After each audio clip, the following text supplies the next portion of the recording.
మంగమ్మ కళ్ళు తెరిచింది. మంగా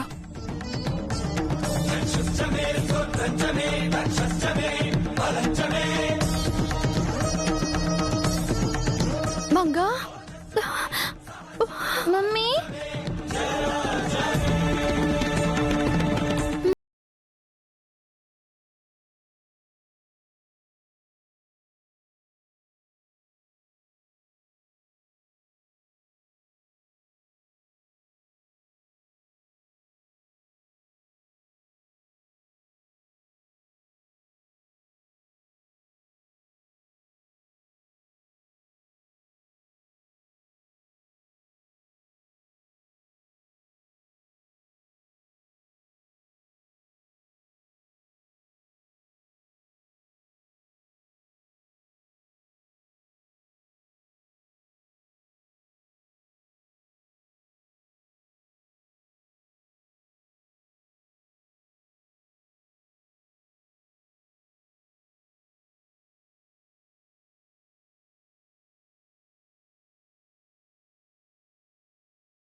పద.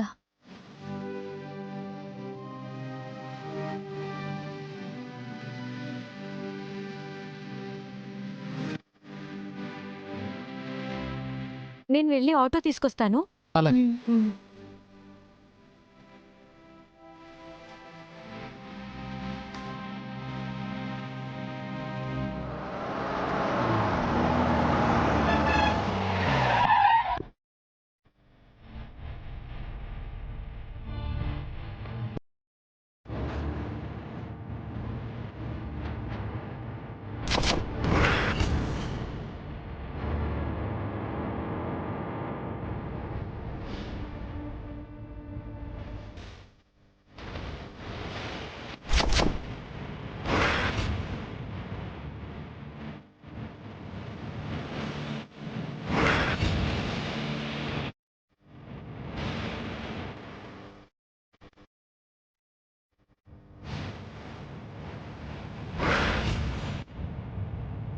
అమ్మ దివ్య,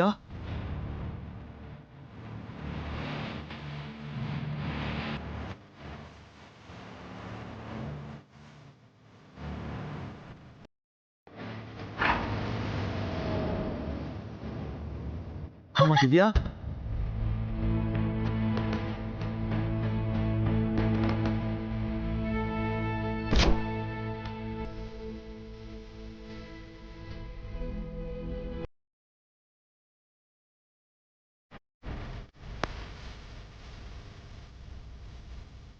అన్నయ్య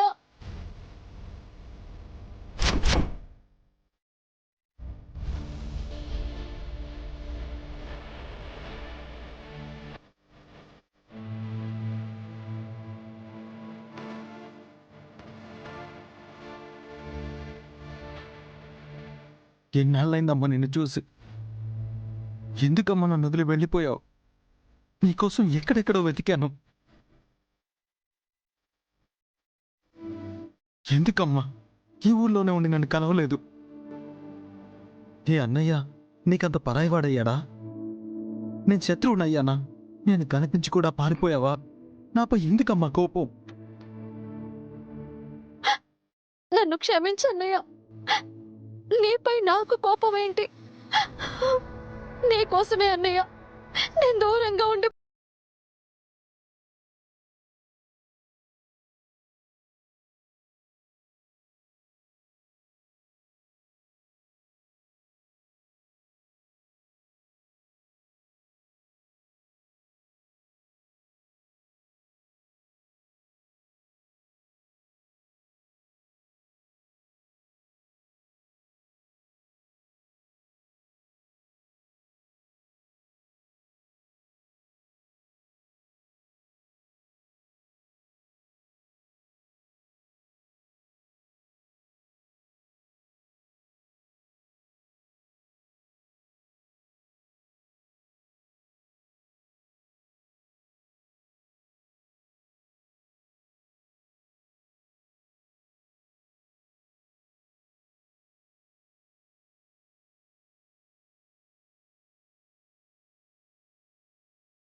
మీరు జానకి కాదా? కాదు సార్, మా దివ్యమ్మ, మా జైసారు మంగా మేడంల ముద్దుల కూతురు, వేల కోట్లకు వారసురాలు.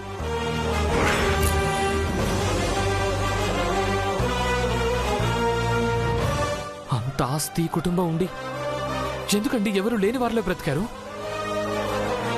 ఒక సాధారణ టీచర్ లాగా జాబ్ చేశారు. అంతా నా దురదృష్టం సార్. కలిసి పుట్టాం, కానీ కలిసి ఎక్కువ రోజులు బ్రతకలేకపోయాం. కొన్నాళ్ళు నేను, కొన్నాళ్ళు తను దూరం అయిపోయాం. విధి మమ్మల్ని వెంటాడుతూ వస్తుంది. హ, ఇకపై మనం విడిపోవడానికి వీల్లేదమ్మా. ఈ క్షణం నుంచి చివరి క్షణం వరకు మనం కలిసే ఉండాలి. లేదన్నయ్య, నేను దూరంగా ఉండటమే మనకి మంచిది. నా ప్రాణం పోయినా ఇక నిన్ను దూరం చేసుకోనమ్మా. నువ్వు దూరం అవుతానంటే నేను ప్రాణాలు తీసుకుంటాను. అన్నయ్య, సార్,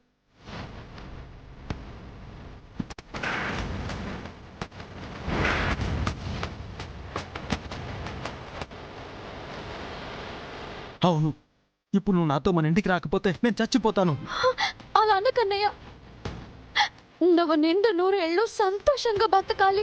నా బ్రతుకు, నా సంతోషం నీ చేతుల్లోనే ఉంది దివ్య. నన్ను చంపుకుంటావో బ్రతికించుకుంటావో నీ ఇష్టం.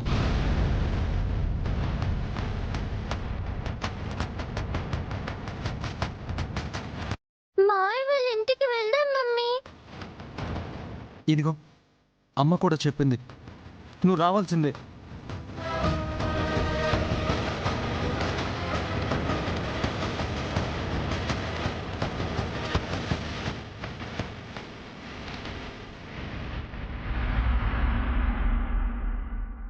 తమ పెళ్లి గురించి ఎవరికీ చెప్పొద్దన్నారు. ఇప్పుడేం చెప్పాలి?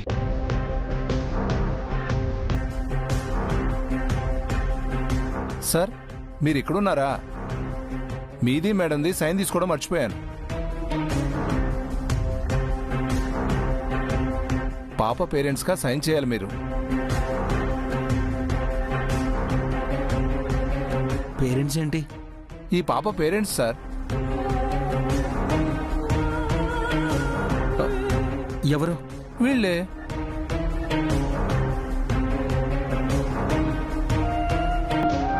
ఇతను భర్త, ఈమె భార్య, ఈ పాపకి తల్లిదండ్రులు.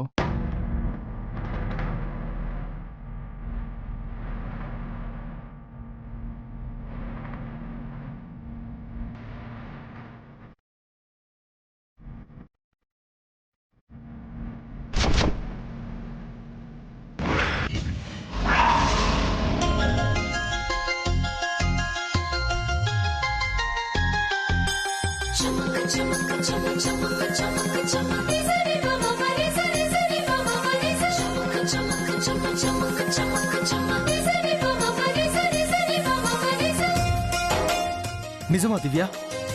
నువ్వు మళ్ళీ పెళ్లి చేసుకున్నావా? చేసుకోవాల్సి వచ్చిందన్నయ్య. మంగ కోసం మేము పెళ్లి చేసుకున్నాం sir. Thank you, thank you, thank you so much.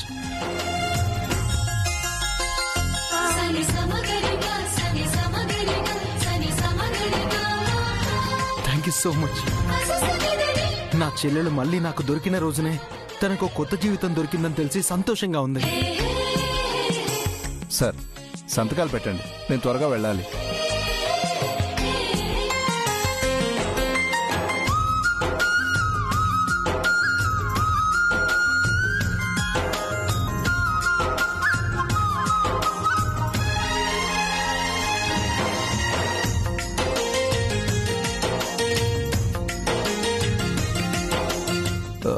Sorry for the disturbance sir.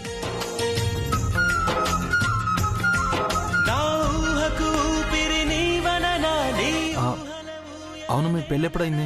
ఈ రోజే బాబు.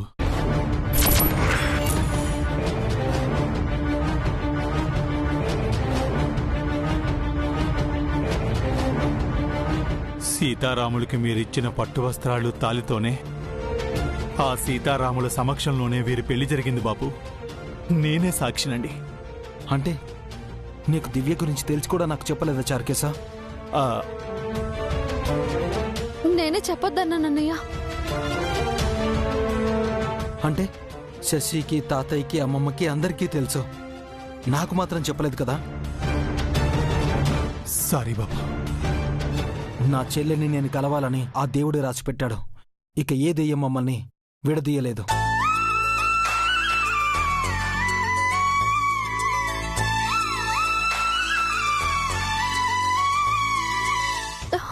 పదమ్మమ్మ, ఇంటికి వెళ్దాం. పదండి. అది కాదన్నయ్య. ఇంకేం మాట్లాడకు, పదండి. రండి.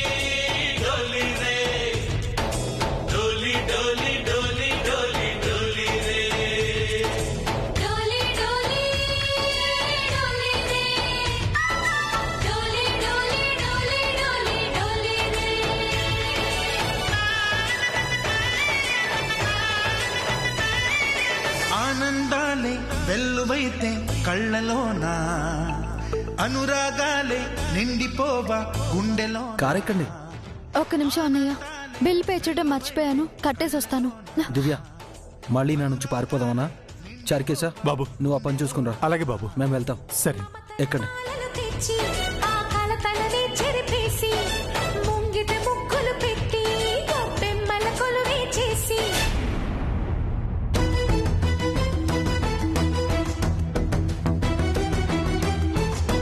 చార్కేశా నువ్వు ఆ పని చూసుకుని రా. సరే బాబు.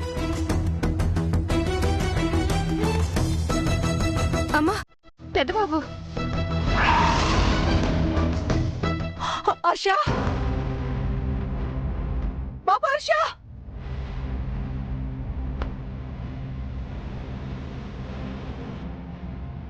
ఆశా, ఆశా, ఆశా,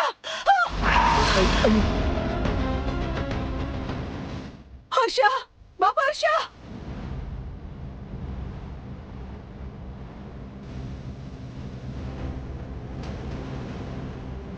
ఎవరమ్మా మీరు?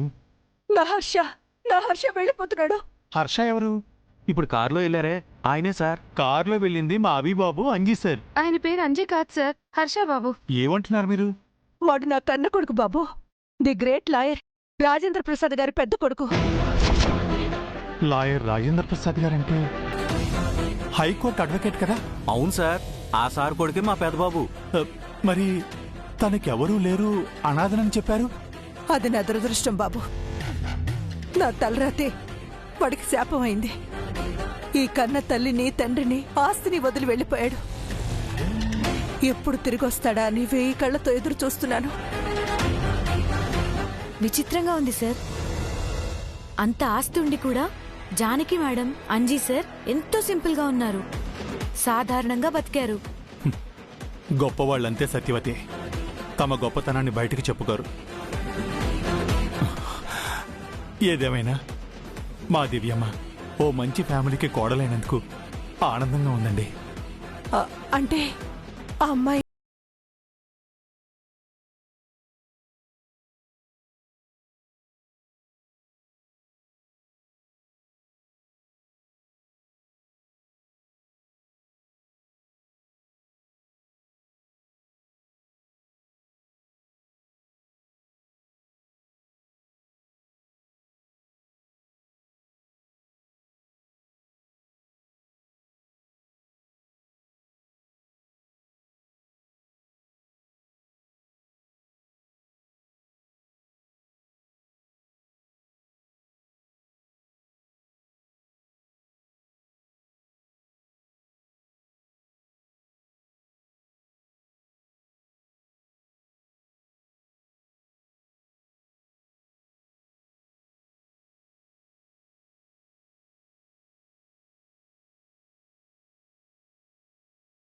నేను బిల్లు కట్టేసొస్తాను.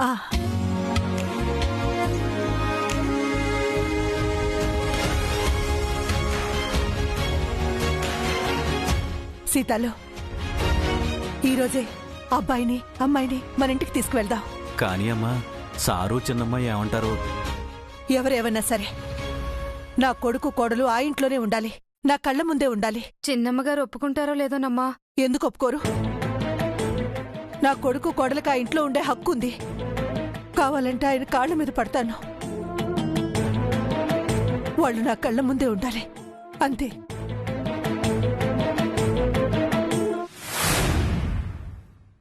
అభి మళ్ళీ మనల్ని పిచ్చోళం చేయాలనుకుంటున్నాడమ్మా.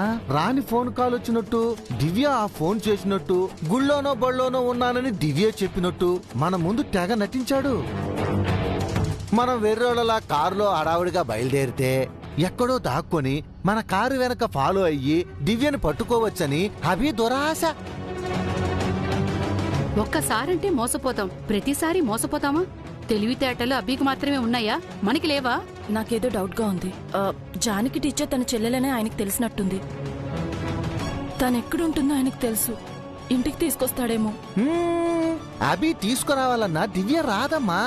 సచ్చినా మళ్ళీ ఈ ఇంట్లో అడుగు పెట్టనని దివ్య నీతో చెప్పిందిగా. అవునమ్మా, వచ్చేది అయితే ఈ పాటికెప్పుడో ఇంటికొచ్చేసేది. తన గురించి అభికి చెప్పొద్దని చారు కేసుతో ఒట్టేయించుకుంది అంటే మళ్ళీ ఎట్టి పరిస్థితుల్లోనూ ఈ ఇంటికి రాకూడదని దివ్య గట్టిగా నిర్ణయించుకున్నట్టే. ఈ విషయంలో నువ్వేం దిగులు పడమాకమ్మా. మేం చెబుతున్నాం కదా, దివ్య రాదుగాక రాదు.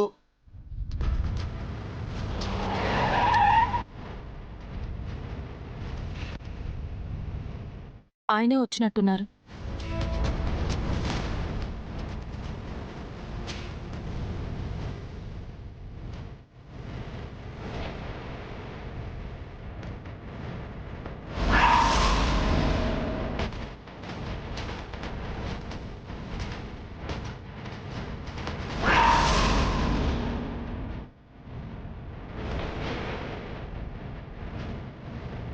మళ్ళీ మంగం తెచ్చాడేంటే?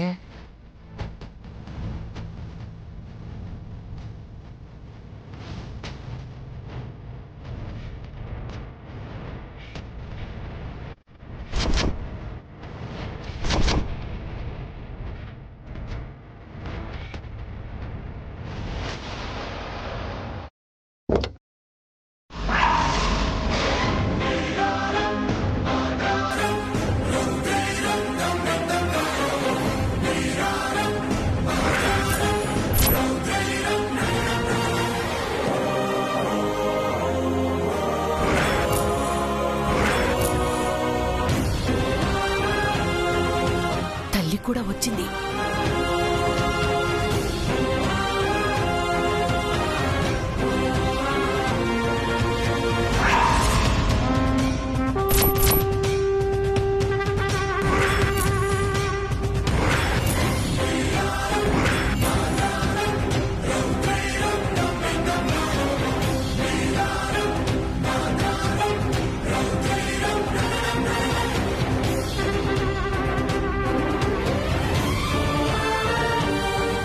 ఏంటి చూస్తున్నారు?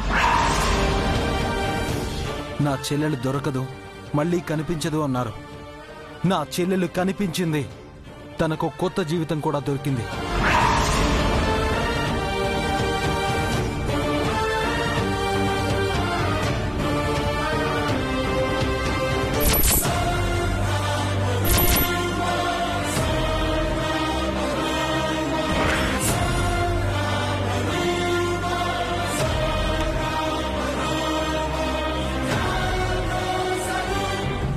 ఈరోజే సీతారాముల సమక్షంలో వారి సాక్షిగా దివ్య అంజీ గారు పెళ్లి చేసుకున్నారు. హారతిచ్చి స్వాగతం పలుకు.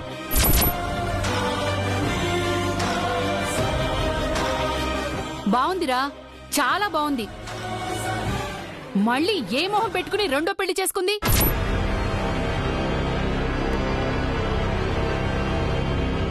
మన ఇంట వంట లేని దరిద్రాన్ని మళ్ళీ ఇంటికి వెంట పెట్టుకుని వచ్చావా? అమ్మమ్మ,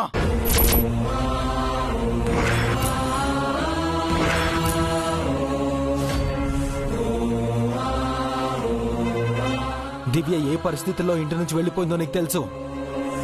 దివ్య విషాదాన్ని దాటుకుని ఎన్నో కష్టాలు పడి మళ్ళీ కొత్త జీవితం మొదలు పెడితే దరిద్రం అంటావేంటి?